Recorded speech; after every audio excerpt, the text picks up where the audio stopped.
vice versa. Okay.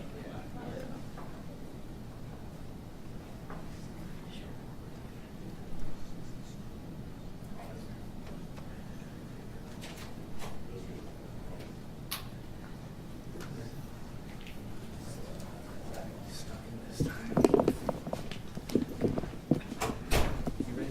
Yes, sir. Okay. All right. You guys all set? Anybody? Okay. All right. I spoke to some of you guys yesterday. Obviously, thank you for coming. I want to preface too with thank you to the Michigan State Police. This is the 10th officer-involved shooting that they've investigated on behalf of the Grand Rapids Police Department since I took over as chief. And I know it's a lot of work. They do a very professional job, and I don't want to say, I can't minimize, can't say how much I am thankful for them.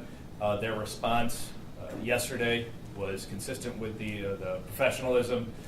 They come from all over the region, and to see them there so quickly on a cold day and do such professional work. So big thanks to the Michigan State Police. Here's what we'll do. I'll let the video run, let it speak for itself. As you guys know, not going to make a conclusion of policy or law today as far as the actions of the officers. What I want to do is provide you a preliminary briefing on the information on the use of force that we have at this time. Other high-level questions, if I can, I'll answer it. If I can't answer it, I'm going to explain to you why I can't answer it. And with that, Chief of Staff, if you'll let it run, and I'll answer questions after.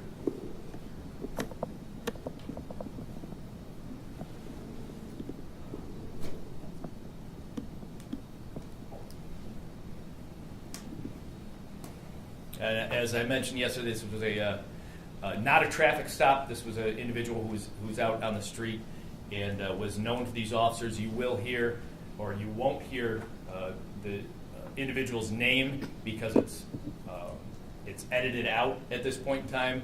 But what you're hearing is the officers calling him by his first name because these officers are familiar with him. So.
Traffic stop, within reverse.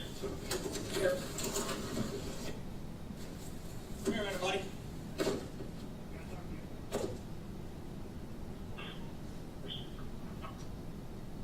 Sewer in first. 6714.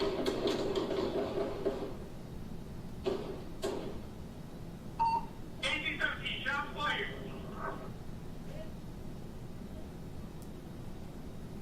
Shots fired.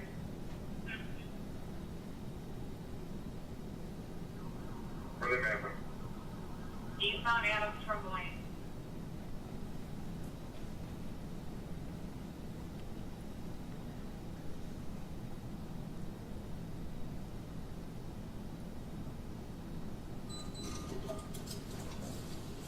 Take note of that traffic stop. Within a person.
quiet. Keep your hands out of your pockets.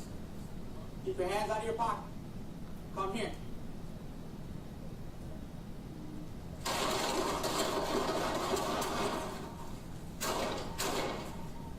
1817, shots fired. Your head? No. 1817 is me. He's going eastbound on the alley off of Blaine, just south of Adams. Officer, what time call? All right, so those are the three videos. Oh, sorry, one more thing. You see the injury to this incident? Miraculously, squad car was hit once. As you can see, the flat tire. This was a couple houses in from where you last saw the individual running. That was recovered by the state police. So a couple things to point out before I take any questions. Number one, thankful for the technology that the city has afforded us. If you heard some of the radio traffic, as soon as the officer calls out shots fired, first officer not on scene gets on the air, says where they map it. It means where on the map to the dispatch center upstairs, where are these officers at so we can get our backup there. You could hear the siren coming before the video finished. You know those officers were very close by. They were able to set up a perimeter very closely and apprehended that individual. Just minutes later, not only did they end up locating the firearm, but he was arrested before he made it east of Kalamazoo, which would have been the next block over. So the response was excellent, including response from sister agencies. I know East Grand Rapids was there very quickly, and Michigan State Police as well. So thankful for them. Very thankful that my police officers were not injured. If you watch this video, I know we're going to share it with you. I think we're going to share it in a Dropbox for you. I've watched it several times, and it is, even with 25 years of experience in dealing with traumatic situation, it is a stark reminder how quickly a situation can go from mundane to deadly dangerous. Kudos to these police officers, one of whom is an officer in training, 6 weeks on the street with a field training officer. They without coming to a conclusion of criminal law or policy, from what I saw, I am very proud to be the chief of this organization, and very thankful that these two officers are okay. And the criminal justice system, the goals of putting somebody behind bars, deterrence, retribution, rehabilitation, and keeping people in prison who should not be on the street, incapacitation. And in this case, I am so thankful that an individual who was willing to, when approached by police officers, turn and attempt to murder two police officers, is now off the street, and hopefully will be off the street for a very long time. This is exactly what we're asking those officers to do. This is the south end of the city where this happened. If you think about it, just since August, we've had murder on Umatilla of a young man. We've had those two murders on Diamond in August, in September. Down at McKay J.C. Park. These have been all just the past few months. We get a lot of complaints about different things in the city as far as crime, but I've said since day one, violent crime, especially violent crime against our young people, is our top priority, and these officers are out proactively taking illegally possessed guns off people, statistically 1-2 times every day. Very professionally, very well done. That's what they were out doing yesterday. I'm so thankful they weren't hurt. I'm so thankful that this gun is off the street. I'm so thankful that this individual will be held accountable. And I tell you, usually it's difficult for me to stand up here when we're talking about tragedies with people dying. This was a good day for the city of Grand Rapids yesterday. It was a very good day for the police department. It highlighted how excellent our training is. And this individual is behind bars hopefully a very long time, and hopefully when he comes out, he's a changed person. Hope this stands as a stark reminder. The sacrifices that these police officers are making on the street every day, and just the positive impact that they're having in the community. If this didn't happen yesterday, if they weren't taking this gun off the street yesterday, it's very possible I could be talking today about another murder committed by that individual with that gun. I'll take any questions you have at What's this the time. arraignment information, Chief, and also where was the gun stolen? Say that again. The arraignment information? Arraignment information, so we don't have that yet, and I know I sometimes sound like a broken record, but we hand off the criminal investigation. In this case, not only the investigation of the use of force by the officers, but the Michigan State Police, to make it one sort of seamless investigation, have taken over the entire investigation. I did speak briefly to the lieutenant in charge today, not about the facts of the case, just a status. He said they've been in contact with the prosecutor. They do not have an update for me at this time. When they do have an update, it'll probably come for them, but I'd be happy to share it with you at this time. Do you know whether or not the suspect's gun? Where did you say the gun was stolen? We have not even considered, because we did not recover the gun. I had that picture of the gun that my personnel took on scene. And actually, if you look at it, you can see part of the serial number. We haven't tested the gun. We don't have possession of the gun in a way that we're going to be able to tell if that's the same gun that was stolen. This subject was suspected of a theft of a gun crime on the south end of the city. Can you talk about his criminal history? Unfortunately, I can only talk so much of his criminal history because he's 18 years old. So what I'm not prepared to do is talk about any potential juvenile history. Not permitted to by law, so I can just tell you, as an adult, he was known by the field training officer in this case. He's known by the officers in that neighborhood, and again, was a suspect as an adult in the theft of a firearm.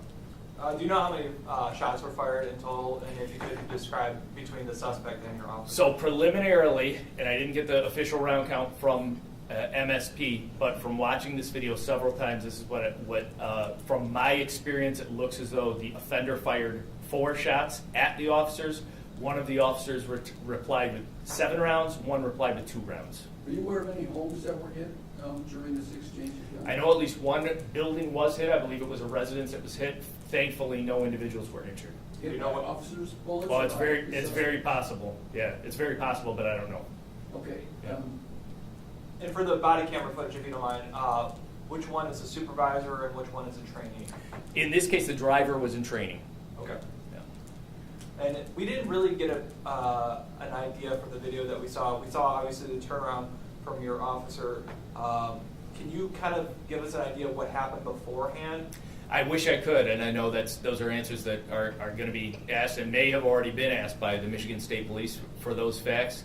Really, what I've shared with you is all I know. I know the background from the GRPD side that this individual, now that I know his identity, I know they have an officer safety caution out for him, that I know the officers in that neighborhood are familiar with him. I know that I do not exactly know what happened prior to this, but that's all going to come out in the investigation by Michigan State Police. Is that because the camera doesn't record that early enough? Or That's right. So body-worn camera and in-car cameras, I believe it's a 30-second buffer. So if you'll notice from the in-car camera does not have sound during the buffer. So the first few seconds where there was no sound, that's because the officers hadn't turned the camera or the lights on, which activate the camera, on yet. So it only goes back 30 seconds, and it's not enough for me in context to tell what happened. So if anything, you're going to need the officer's description of what happened. Say that one more time. You're going to need the officer's description. Yeah, that's right. Yeah, they're going to get a full statement from the officers that includes what they knew, what their goal was in stopping him, what the subject's actions were, all important information, which I don't have yet. Go ahead, Ken. Officers on paid leave for this incident. Correct? That's correct. Yeah. How many officers do you have on leave right now for other cases that are pending? 2 others. From the Troutman, from the Xavier Troutman? That's correct. Okay. Yep. Yeah. Good memory. Yep. Can you talk a little about, they see this individual, what was the intention? Was it to maybe arrest? Was it, I don't know, I know you're not the officer, but what was the Anything plan? I would give you would be a guess. You guys know I like to talk, and with my experience, spent a lot of time on the street, and knowing that this individual is well known to the officers, that we have had an uptick in gun violence in that neighborhood recently, that the mission really is to protect the young people, especially in this city, from gun violence. If I saw that individual with just the information I know, regardless of his actions, I at least would want to stop and talk to him. And so maybe it was just a stop and talk. Maybe they had probable cause to arrest him for something. I'm not sure. Very interesting to find out. But clearly, in this case, even if it was a matter of they just had some reasonable suspicion, they clearly were choosing the right individual to stop. Do you know if your officers have given their sworn statements yet? I don't know, they have not. They've not. Yeah. So with 4 officers on paid leave right now, is that having any impact on coverage for the city? Fortunately, we just graduated. I mean, this young man that was in the shooting here that's in training was one of the group of, I think, 14 that we just graduated. So we've increased in size. As the summer has come to an end, as it gets colder, this usually is a little bit of a breakthrough. So if you had to tell me one time in the seasons of when I could be short 4 officers and still function, we do have some administrative work. We have a lot of training work to do. If one of the officers that was on leave yesterday, he was in helping with training on an unrelated topic. So I will say operationally, I'd love to have them back, but I don't think it's causing a safety issue at this time. Is the only charge or crime you know of that this individual committed as an adult was this stolen firearm, or is there any others? You know what? I haven't looked into that. I haven't looked at. I don't know. I'm not even sure how long he's been 18, so I just don't have that information yet. I'm not sure. I know you've Yeah. mentioned it a couple of times, but this individual was 18 years old. He's out on the street. He has a gun. He's allegedly firing it at officers. And you are so big on lowering the crime rate for the youth in the city, and getting the guns out of the hands of kids. Yeah, and part of it is what I've said so many times. The police we're very good at investigating crime. We're very good at responding time to crime. You can see we're good at taking guns off the street, usually without even any level of force on this. But we really need the additional adults in the city of Grand Rapids to stand up, and I'll call him an adult because he is, but 18 years old, that's a young man. And there had to be adults in this individual's life which knew he was going out on the street every day with a gun. And another question is, what is he out there doing with this gun? I know he's not going to the shooting range. I know it's not legally possessed. So there have to be people in this young man's life that know that he's going out every day with a gun. And we need more adults to stand up and be parents, be parent figures in these young people's lives. Now, I mentioned the goal of incapacitation, and it is important to me to get this young man off the street and behind bars because he was willing to murder 2 of my police officers, and I'm sure he was willing to murder other individuals with his actions. You can see the complete and total disregard for human life. But I am thankful he's 18 years old, and I know he won't get life in prison, and I hope that this is not only a watershed moment for him and his life, and that he comes out of prison and is a real benefit to the community, maybe can speak to the young people in Grand Rapids when he gets out. This has got to be a wake-up call for everyone. You will be held accountable if you illegally possess a gun in the city of Grand Rapids. And if you try to murder someone, or if you commit murder, we will do everything we can to find you and to hold you accountable. I know you don't have possession of that gun. Maybe you already answered this question, but what kind of gun? I can't. It looks. It's definitely a semi-automatic. From the picture that we shared with you, you can see it has a slide on it, a feature of a semi-automatic handgun. It looks to me to be a standard, like something like a police officer would carry. But I don't have the make, model, serial number, anything like that. Do you have to ask MSP to run a forensics test on that gun to see? Fortunately, so we had the conversation with MSP leadership yesterday, and it was really a question now that every officer involved shooting is a little bit different. Here we don't have anybody hit, so we have a little bit more flexibility as far as how we investigate it. So that the offer was, do you want to split this up? Should we do the officer involved shooting part? And Grand Rapids Police, should they do the section of how we hold this young man accountable for shooting at police officers? Made a determination efficiency-wise in getting it done. They're going to take the entire investigation, start to finish, and so they're going to do all of that. We don't need to tell them anything. They're very good at what they do. They're going to be running. If they haven't even tested it already, I'd be surprised. I'm sure they have that information already. What kind of charges would you like to see? Obviously, you said MSP is handling that. Is there charges you specifically? Assault with intent to murder is what I assume, and would be very shocked if those charges weren't filed. I know you spoke yesterday and you mentioned today multiple crimes in this general area over the past couple of months. Any indication this person could be connected to any of those? Well, it's a type of individual that's willing to pull the trigger and take another human life. There's very few of those individuals in the city of Grand Rapids. I'm thankful that we're even one less homicide this year than we were last year, but even said this last night, probably about 9 o'clock, we had a young person shot in the area of Martin Luther King and Eastern. Not very far from where this happened. So these individuals are still out there, It is not the same level of violence as we've seen in years past. I'm thankful for that, but we have to keep making progress. It's possible that this individual is involved in other reported crimes or even unreported crimes, and we're going to do everything we can to get to the bottom of it and see if there are other things to hold him accountable. We certainly will. You talk about, Oh, he was in that area just walking around. He lived there. Do you know why he was there? I don't.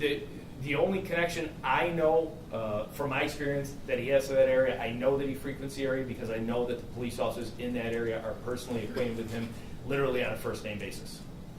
and does he live near there? I mean, That I'm not sure where he lives, whether he grew up there, whether he lives there now. I just don't know.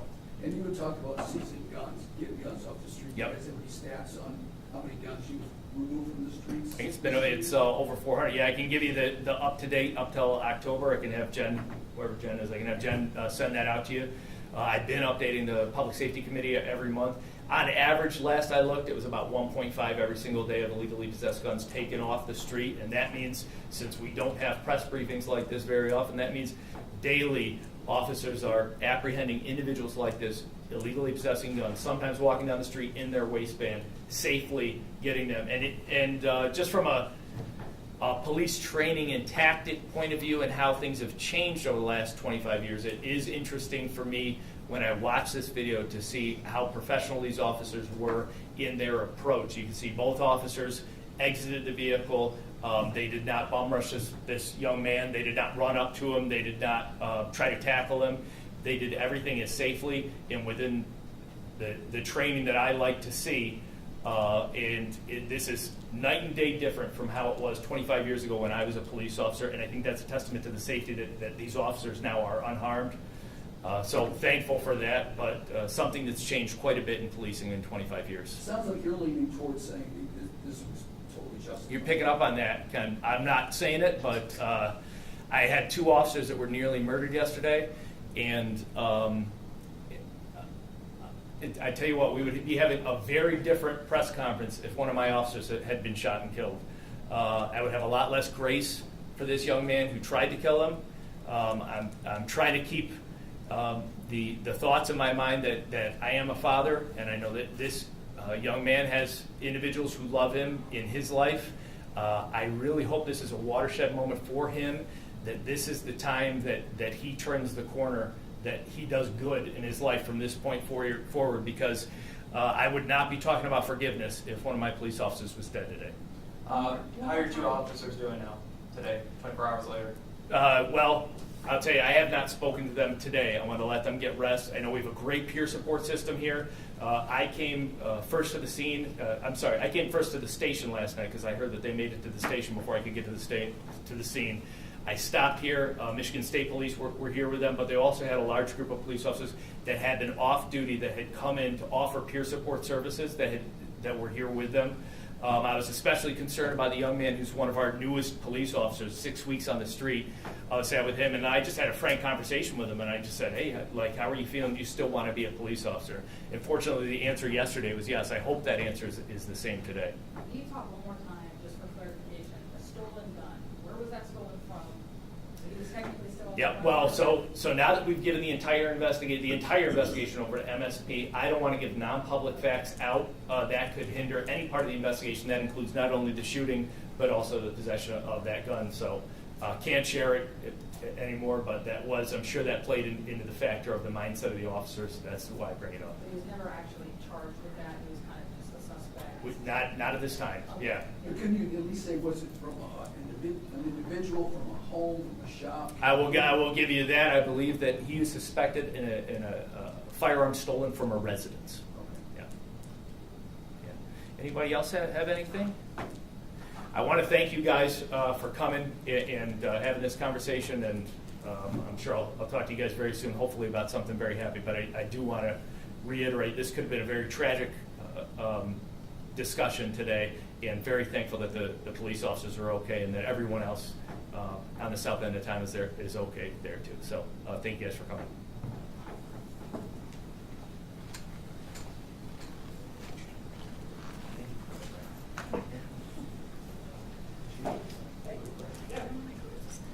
Okay, since there are a number of you, we'll do what we normally do, and we'll kind of go down in groups. So